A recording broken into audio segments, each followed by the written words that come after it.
Aslında gönlüm önce kitabını okumak, sonra filmini ya da dizisini izlemekten yana oluyor ama popüler kültüre maalesef dayanamıyorsunuz. Birçok dizi ve filmi önce okuyup sonra kitaplarını okudum bugüne kadar.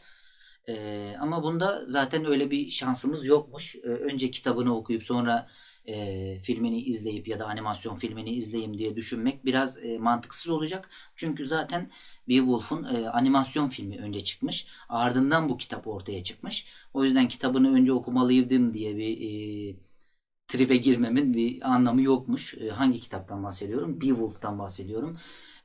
Benim çok uzun seneler önce izlediğim, çok beğendiğim, hatta bu süreç içerisinde iki kere daha izlediğim, yani üç kere kendim başıma izlemiştim. Bir kere de kendi oğlumla, kızımla falan izledim. Yani dört kere o animasyon filmini izledim. Hatta Beowulf'un 90'lı yıllarda bir tane de filmi varmış ama onu izlemedim. Onu benim bir film listem var. Oraya yazdım, zamanı gelince onu da izleyeceğim.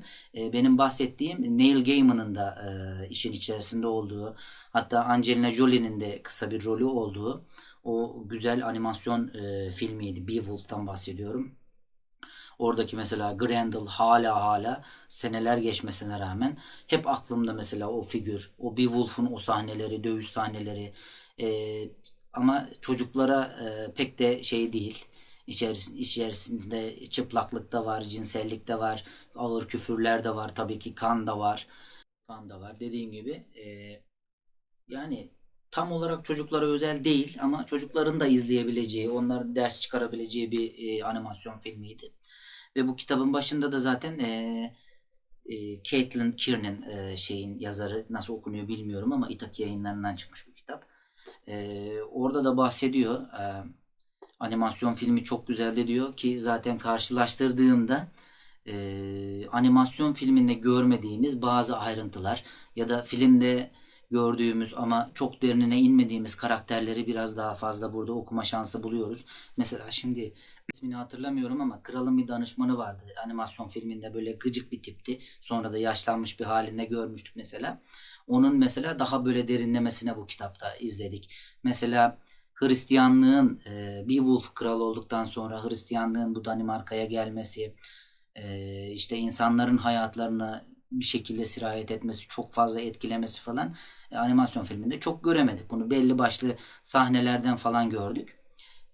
Arka planda kaldı biraz. Burada mesela Beowulf'un özellikle kral olduktan sonra Hristiyanlığın işin içine girmesi, bir çekişme yaratması falan burada biraz daha böyle derinlemesine izledik. Hem Beowulf'un Grendel'ını daha fazla burada görmüş olduk. Onun dışında Grendel'ın annesini de burada daha fazla gördük.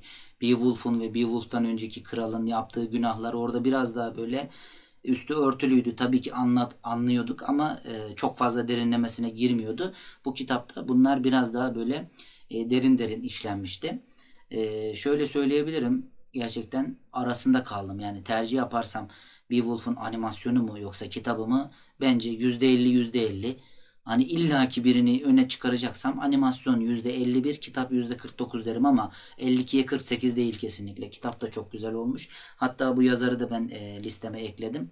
Başka kitapları varsa okuyacağım. Hatta yazar da, onu söylüyordum, yarım kaldı.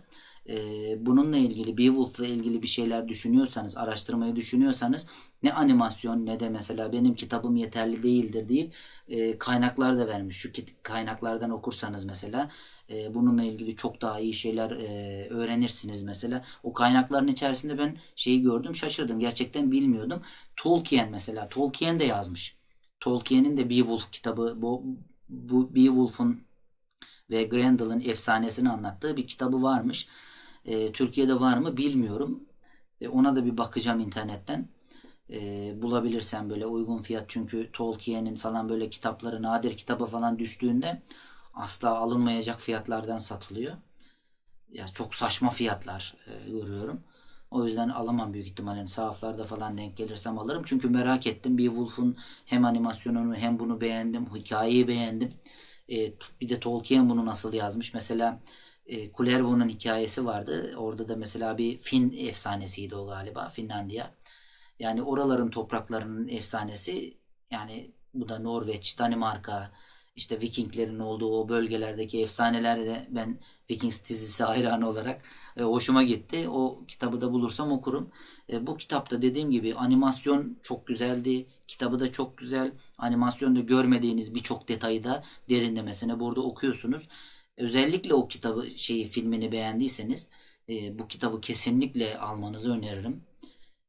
Kitap hakkında hani detay vermeme de spoiler vermeme de gerek yok. Kahraman Beowulf'un canavar Grendel'la ve Grendel'dan sonra da Grendel'ın annesi ve burası biraz spoiler olacak. Beowulf'un kendi oğluyla, tabii oğlu da insan değil. Onunla mücadelesi ama aynı zamanda kendisiyle de, Beowulf'un kendisiyle de mücadelesini okuyorsunuz.